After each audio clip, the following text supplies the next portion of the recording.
Hey, Pastor Steve Waldron. Hope you're having a great day or night in Jesus. I want to try to answer the question today, are all heretics demon-possessed? Now, I'll show you where I got this concept. I don't believe they are, but a very prominent theologian here on YouTube does. So let's get started. Thanks for being here. Check out our other videos. Join us daily. So appreciative for all of you. And hit the bell notification and subscribe and share. Put it on social media. Comment if you'd like. Shortly though, but nothing over a couple, 3 sentences. So are all heretics demon-possessed? Okay, so I'm listening to this live chat with a guy I really like. I learn a lot from. And theologian, we disagree doctrinally on a lot of things, but agree on a lot of things. And so somebody called and disagreed with him on this live chat. And he says, well, you're a heretic. He said, you're demon-possessed. And so as he went down this rabbit hole, I realized that his thinking process, I believe he's Orthodox, that his thinking process is that when people are in willful false doctrine, that they are demon-possessed. Now, in Galatians 5:20, it lists the works of the flesh, not of demons, and says heresy is a work of the flesh. Now, do I think heretics can be demon-possessed? Yes, because they're lies. And so Satan's the father of lies. But do I think all of them are demon-possessed? Not to my knowledge. I don't think so. I think that's a kind of a bridge too far. Now, one of the sad things to me that it did is that it shut off communication. That it was just like a very convenient way to say, well, I don't have to listen to you. I don't have to discuss. We disagree, and it's because you're demon-possessed. Now, I also see in 1 John 2 where they could get some of that concept and the spirit of Antichrist and all of this kind of stuff, but I still don't think it means, is my understanding of going verse by verse through that it means that everybody who happens to be in a false doctrine is demon-possessed. I do realize there's nuances. There's people like Apollos. There's people like the 12 people at Ephesus, the disciples of John, people with incomplete knowledge. There's been many people over the years that have been of other faiths that got converted to Acts 2:38, oneness, the apostolic faith. And so we've seen that, and not all of them were demon-possessed. But, I mean, some might be, some of the people who started what's known as great world religions and even different groups within so-called Christianity, Big Tent Christianity, you know, they had a lot of characteristics of being demon-possessed.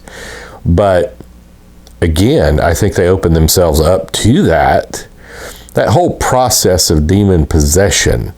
I won't say that I know everything there is to know about it, because God willing, I don't think I've ever been demon possessed. But it seems like there's a certain point, like if you get the baptism of the Holy Ghost, you have to ask God to fill you with the Holy Ghost.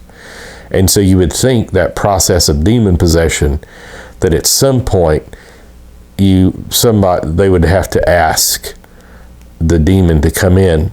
Now, some people have said, as you know, children being demon possessed, that they did not do that. And so that may be a different thing. Others would point out to like the swine at Gadara, that they didn't ask. Well, I would say that's a difference in kinds, that humans and pigs would be two different things. And I'm not sure demons can just go in and out of every animal at will. And so, you know, I don't think your parakeet just become demon-possessed. Your Pekingese can become demon-possessed as Satan wills. Some people would say, if they're in a non-Christian household, unsaved household, they could, but not 1 Corinthians 7, they're sanctified. Anyhow,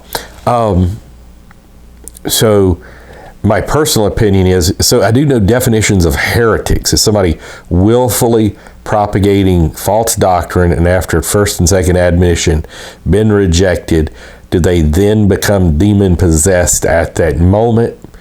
Or can people be in a willful delusion, the strong delusion that comes on the earth, the God picking their delusions, and they just be deluded and still not possessed? And I think that's possible. But anyhow, just listening to that kind of live chat, super chat kind of thing, to me, it was just a very convenient way. Now, I've been taught as well by people that were in different groups. I hate to mention like Jehovah's Witnesses, but I think they do, in a way, one reason a lot of different Christians don't like them, we understand they're incorrect doctrinally, but it's because they put them to shame, door knocking and all that, and they're really under conviction because they're doing more for error than a lot of people are doing for truth. And I think the Latter-day Saints do the same thing. But I've heard one of the defense mechanisms of the JWs is they say, don't listen to people who aren't JW because they have a spirit of Antichrist and can be deceptive. So even if they sound like what they're saying is true, just reject it. Well, see, that's circular reasoning. You just got to be careful with that. So, because then you can't objectively try the spirits, whether they be of God or not, But God bless. We love you. And by the way, that 1 John 4, trying the spirits, whether they be of God, I do. That's a whole other thing. I think I've probably done a video on that years ago. Love you. Check out our other videos. We'll see you. Bye-bye.